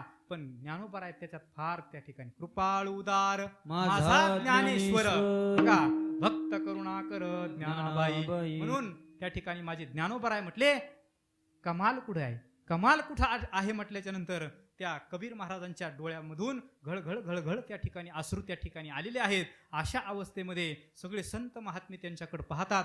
संत महात्म्याची कृपा त्यांच्याकडे होती. पण ते म्हटले नेमकं काय झालेलं आहे. पण ते संत महात्मे आग्रह धरला. ते म्हटले कमाल आल्याशिवाय आम्ही जेवणार नाहीत.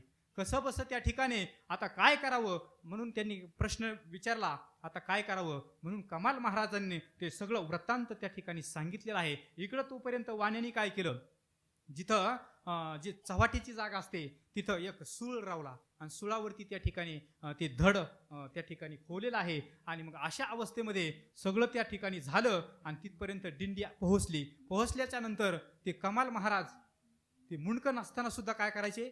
ज्ञानोबा तुकाराम म्हटलं की टाळ्या वाजवायचे. म्हटलं ही टाळ्या कसं काय वाजते धड असं म्हटल्याबरोबर त्यांनी विचार केला. म्हटले हे कोणीतरी आपलेच काय आहेत कमाल महाराज आहेत. ते कमाल महाराजाला खाली घ्या. आणि ज्ञानोबारायकडे सामर्थ्य आहे महाराज. ज्ञानोबारायने त्यांना पुन्हा काय केलं जिवंत केलं. मला सांगायचा भाग असा आहे बुद्धी कायाने असं दास्यत्व करायचं आहे की जेणेकरून भगवान परमात्मा आपल्याला प्राप्त झाला पाहिजे. आपल्यावरती कृपा त्या ठिकाणी बघा.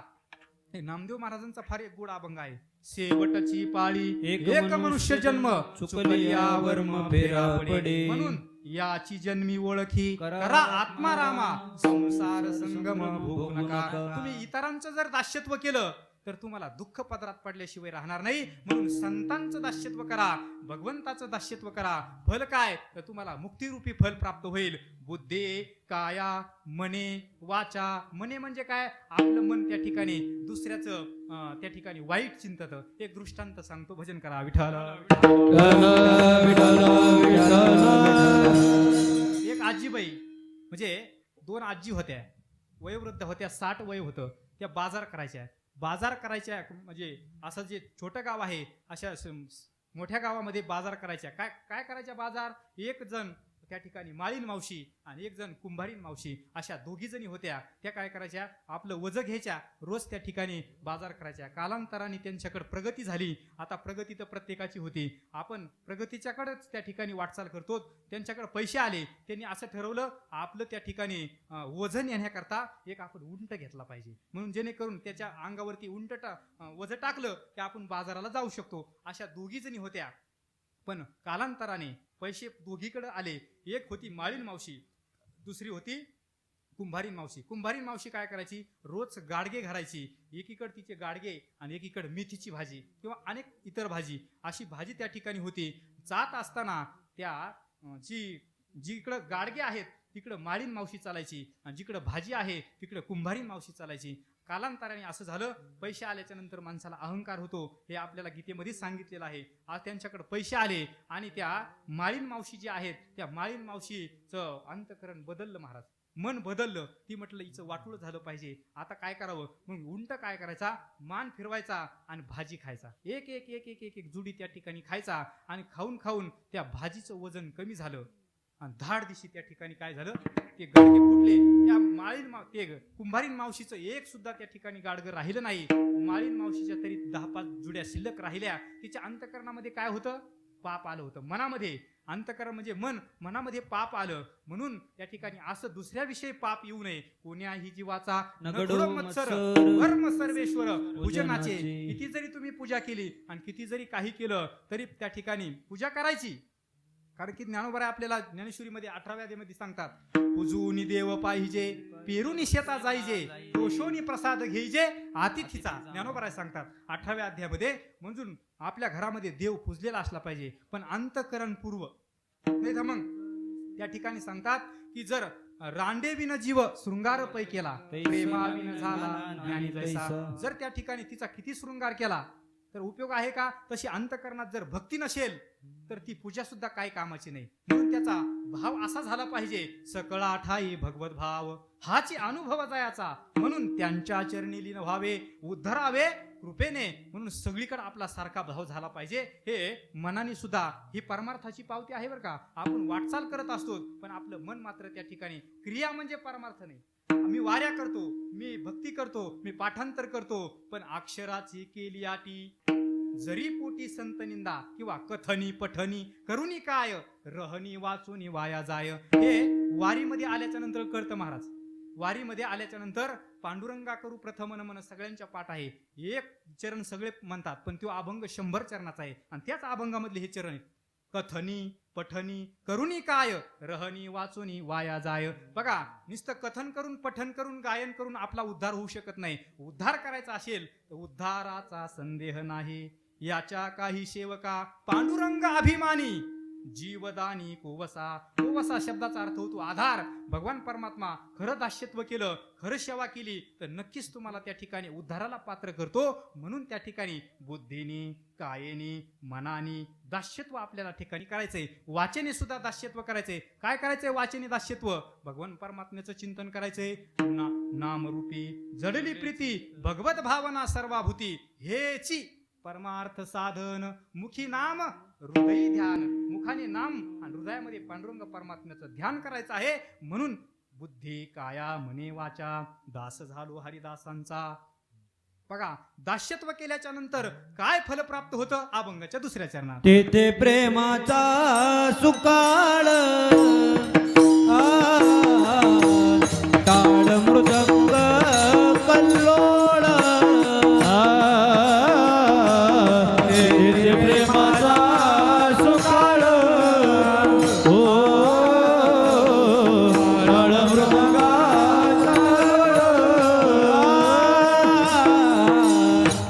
तेथे प्रेमाचा सुकाळ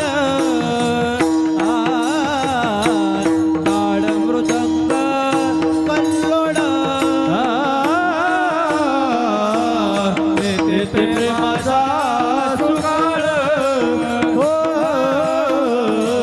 टाळ मृदंगाचा नासे दुष्ट बुद्धी सकाळ नासे दुष्ट बुद्धी सकाळ नासे दुष्ट बुद्धी सकाळ नासे दुष्ट बुद्धी सकाळ समाधी हरी कीर्तनी समाधी हरी कीर्तने तेथे प्रेमाचा सुकाळ टाळ मृदंग कल्लोळ समाधी हरी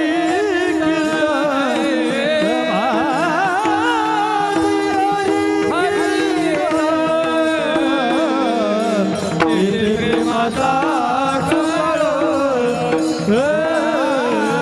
टाळ मृदंग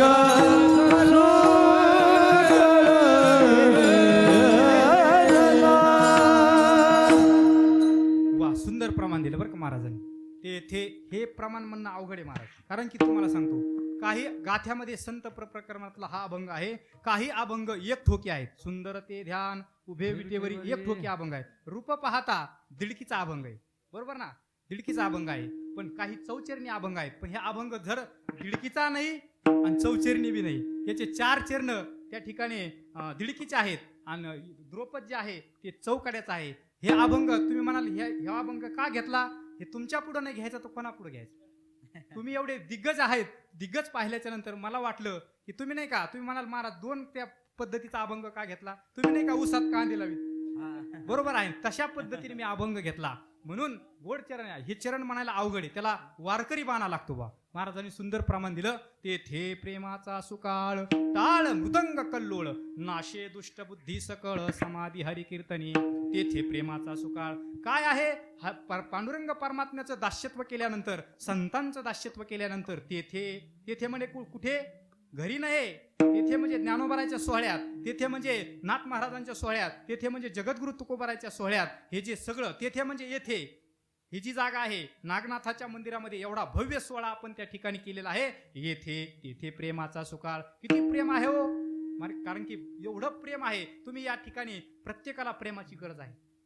का गरज आहे तुम्ही म्हणाल, ते प्रेम सूत्र दोरी नेथो तिकडे जातो हरी. प्रत्येकाला त्या ठिकाणी जसं जेवायला पंगत बसली, प्रत्येक पदार्थ प्रत्येकाला वाढलेला आहे. गुलाबजाम, बासुंदी, श्रीखंड, बालुशाही म्हणायला काय हरकत आहे.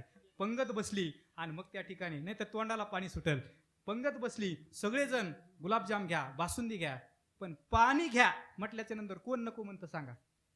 पाणी सगळ्याला आवश्यक आहे, तसं प्रेम प्रत्येकाला आवश्यक आहे. विठाला विठाला विठाला विठाला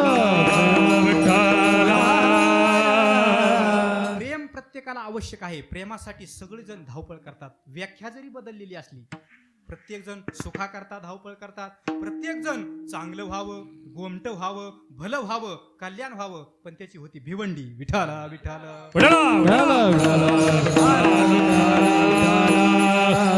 कल्याण व्हावं प्रत्येकाला वाटतं, पण ते कल्याण कुठं आहे, ते कल्याण फक्त भगवंताच्या दारात आहे, विषयाच्या दारात नाही. कारण की तुम्ही आम्ही लोक विषयाला भुललेलो आहोत. विषयाच्या दारात त्या ठिकाणी आपण ओळी घालतो.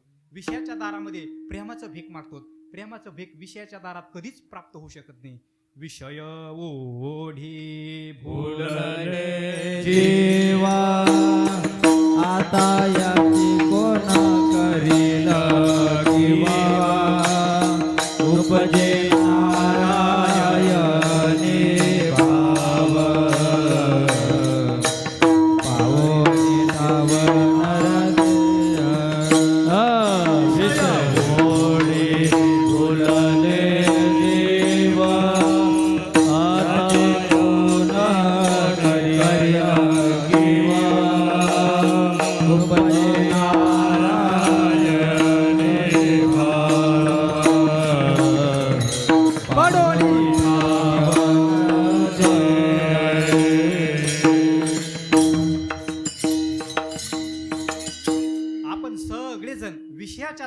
सुख मागतो, पण ते त्या ठिकाणी सुख नाही. मग काय आहे तर त्या सुख प्राप्त करायचे असेल तर दोनच दार आहेत.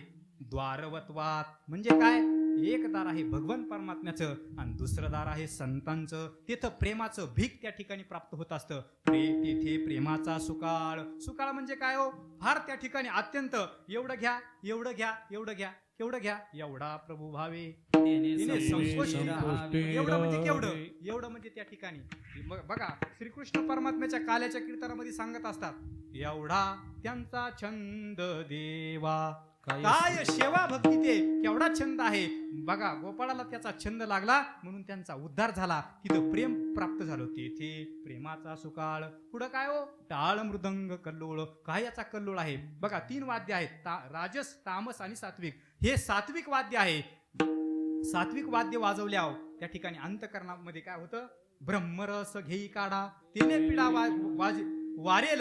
त्या ठिकाणी हे जे वाद्य आहे, लावणी मृदंग श्रुती टाळ घोष शेऊ ब्रह्मरस आवडीने, म्हणून त्या ठिकाणी ब्रह्मनाद या ठिकाणी निर्माण होत असतो.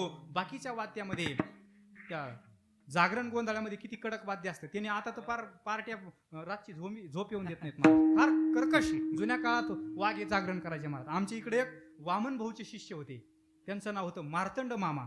ते महाराज काय रात्री जर त्यांनी त्या ठिकाणी कथा लावल्या ना तर कान तृप्त व्हायचे महाराज. जुन्या काळात बरं का, आता मात्र ते राहिलं नाही, म्हणून जुन्या माणसाला माहित आहे बघा. मग तेथे टाळ मृदंग कल्लोळ असं वाद्य, कर्कश वाद्य काही कामाचं नाही. टाळ मृदंग कल्लोळ नाशे दुष्ट बुद्धी सकळ.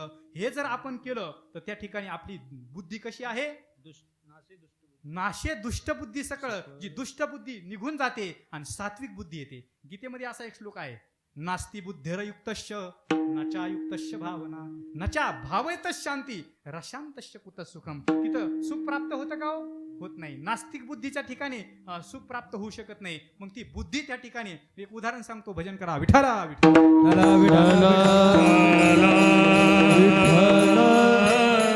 भगवान परमात्म्याचं टाळ मृदंग, तिथं प्रेम त्या ठिकाणी प्राप्त झाल्याच्या नंतर दुष्ट बुद्धी कशी निघून जाते. एक त्या ठिकाणी निष्णात भारुडकार होते. फक्त ते काय करायचे, ज्ञानोबरांच्या दारात भारुड करायचे. आणि ज्ञानोबरांच्या दारात त्या भारुड करायचे. अत्यंत एक राणी होती, ती म्हटली मी तुम्हाला लागन तेवढे पैसे देते, पण तुम्ही काय करा, माझ्या घरी म्हणजे भारुड करा. पण ते महाराज वारकरी होते. ते म्हटले मी तुझा दास नाही, मी ज्ञानोबरांचा दास आहे. मग त्या ठिकाणी असं तर राजराजिका त्या ठिकाणी वैभव होतं. ते म्हटले तुला आम्ही मारून टाकू. म्हटले कशाने मारणार, पिसाळलेला हत्ती त्याच्यावर सोडला महाराज. मग त्याला दारू पाजली आणि त्या माणसाच्या म्हणजे त्या भारुडकाराच्या अंगावरती सोडला. आणि सोडल्याच्या नंतर हत्ती त्या ठिकाणी तिकडे गेल्यानंतर त्यांनी भारुड गायलं महाराज.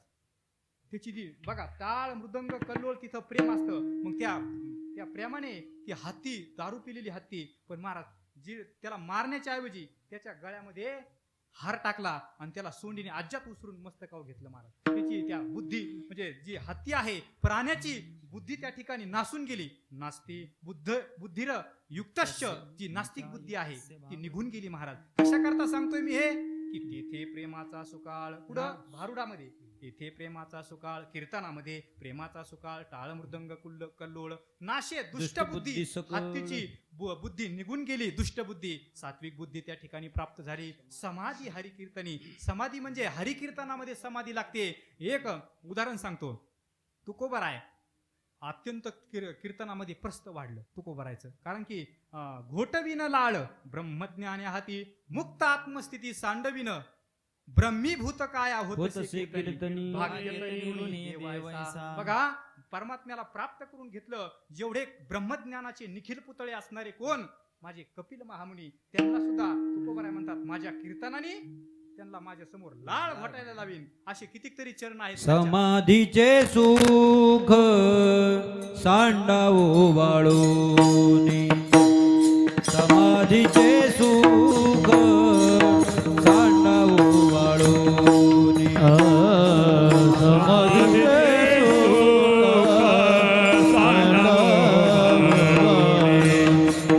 समाधीचे सुख सांडावो वाळणी. ज्ञानोबराच्या बाबतीत मी उदाहरण सांगत होतो जगद्गुरु तुकोबरायचं. जगद्गुरु तुकोबराने असं कीर्तन केलं महाराज. कीर्तन केल्यानंतर देहूमध्ये म्हणजे जिथं लोहगाव आहे त्या लोहगावामध्ये जगद्गुरु तुकोबरायचं कीर्तन चालू. बघा चांगलं कर्म केलं तर त्याला वाईट असतातच बघा. कारण की तुकोबाराचाच एक अभंग आहे संत पर प्रकरणातला, ऐका बरं का, इकडे लक्ष द्या. खळा सदा शूद्र दृष्टी करी कष्टी सज्जना, करी ती आपुलाले परी धनीवरी व्यापार.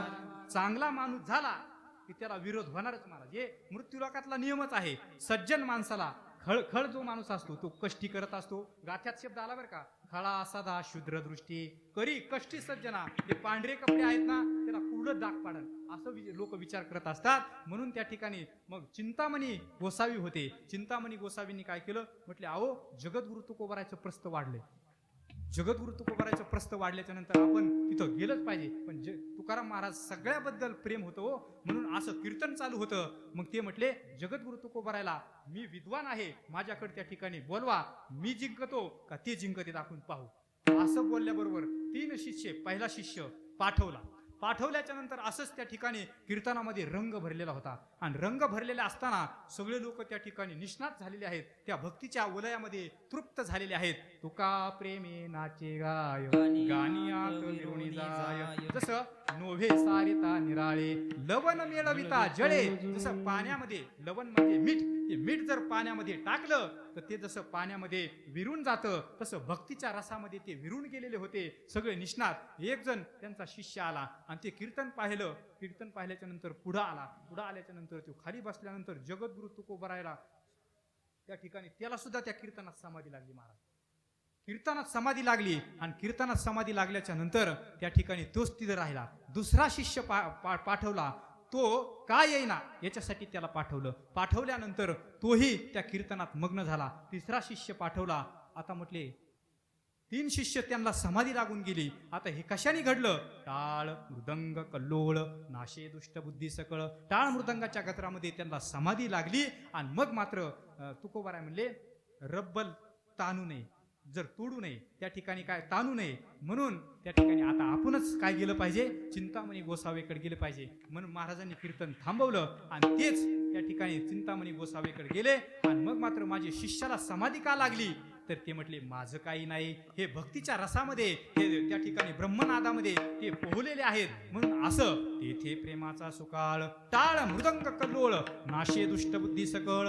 समाधी हरी कीर्तनी त्या भक्ताला समाधी लागलेली आहे. म्हणून आपल्या सुद्धा जीवनामध्ये जर समाधीपर्यंत पोहोचायचं असेल, निर्विकार त्या ठिकाणी आनंद अद्वय नित्य निरामय एका निज ध्येय योगी यांचे. मग ते निज ध्येय म्हणजे तुका म्हणे जाते सनकादिक ध्यात, ते आमुचे कुलदैवत पांडुरंग. म्हणून त्या ठिकाणी त्या पांडुरंग परमात्म्याची आपल्याला सेवा करायची, तिथं आपल्याला समाधीपर्यंत पोहोचायचं आहे. या जन्मामध्ये नाही, दुसऱ्या जन्मामध्ये. दुसऱ्या जन्मात नामदेव महाराज म्हणतात जन्मोजन्मी आम्ही बहु पुण्य केले त्यामुळे विठ्ठली कृपा केली. एका जन्मामध्ये होऊ शकत नाही, आयुष्यच किती आहे. म्हणून हे राम शब्द मुखामध्ये येण्याकरता, राम शब्द मुखामध्ये येण्याकरता पुण्य लागतं बा. राम हा उच्चार तरीच पैसे वाचे अनंत जन्माचे पूर्वपुण्य. पूर्वपुण्य अनंत जन्माचं असेल तरच भक्तीकडे वळू शकतं, त्याला समाधीपर्यंत पोहोचवता येतं.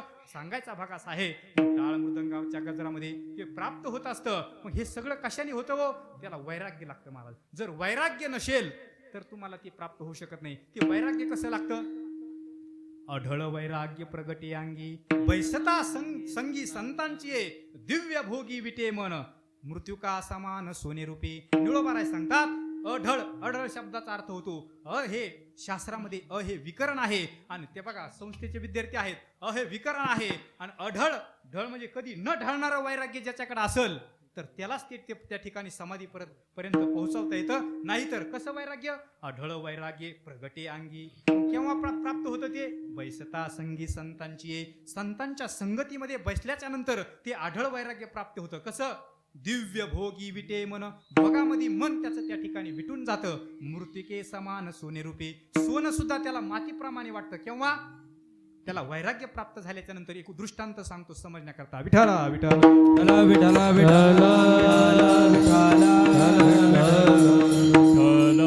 एक दृष्टांत असा थोड्या धावत्या वेगामध्ये सांगतो. एक जिलाबी खाणारा मनुष्य होता. त्या जिलाबी खाणाऱ्या मनुष्याने त्या ठिकाणी गावामध्ये जायचा, रोज जिलाबी खायचा. आणि त्या ठिकाणी जो हॉटेलवाला होता त्याला रोज 6 वाजता सकाळी जिलाबी करून द्यायचा. आणि अशा अवस्थेमध्ये तो रोज जायचा. एक दिवस त्याला दशक्रिया विधीला जायचं होतं. तशा अवस्थेमध्ये तो तिथे गेला. 6 वाजच्या ऐवजी त्या ठिकाणी 5 वाजता गेला आणि 5 वाजता गेल्यानंतर त्यांनी ठरवलं, म्हटले अहो जिलाबी खायची. त्याचा रोज 15 वर्षाचा नियम होता. अशा अवस्थेमध्ये तिथं गेल्याच्या नंतर तो रोज जिलाबी द्यायचा. तो म्हटला मला जिलाबी खायची आज. ते रोज जिलाबी द्यायचे ना. मग ते गेल्यानंतर सकाळी गेला, ते दुकान उघडलं आणि दुकान उघडल्याच्या नंतर ते जे मनुष्य होते बिना आंघोळीचे होते, त्या जे पीठ होतं काढलेलं त्याच्यात एक उंदीर पडलेला होता, तेलाच्या कडेत एक उंदीर पडलेला होता. अशा अवस्थेमध्ये त्याला काय केलं, ते जिलाबी काढून दिली. तो खाईल का हो जिलाबी? कशामुळे नाही खायचा? त्याला त्याच्यात वैराग्य प्राप्त झालं. दोष दृष्टी जिहाचाच पुनर्भोगेश्वर दीनता. त्याला त्या ठिकाणी पुन्हा त्या गल्लीने सुद्धा तो गेला नाही. विठाला विठाला वैराग्य लागतं. म्हणून तेथे प्रेमाचा सुकाळ टाळ मृदंग कल्लोळ नाशे दुष्टबुद्धी सकळ समाधी हरिकीर्तनी. असं सगळं झाल्याच्या नंतर काय तिथं प्राप्त होतं? अभक्ताला सुद्धा भक्ती लागते. अभंगाचं 3रं चरण. ऐकत हरी कथ ऐकत हरी कथ ऐकत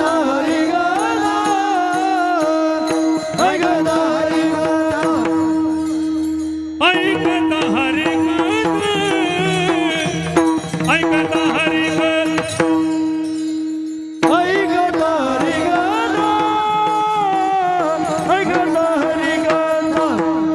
भक्ती लागे त्या भक्त भक्ती लागे त्या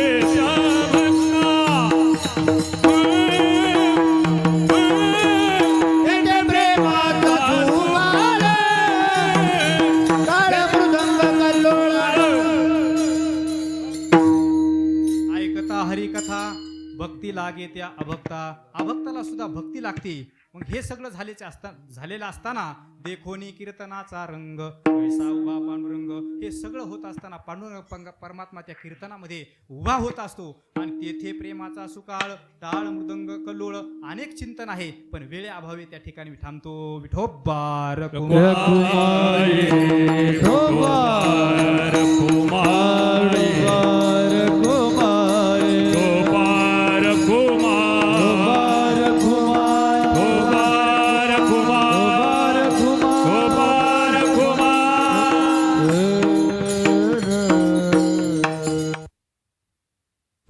सुख ब्रह्मादिका नाही नाही म्हणे तुका.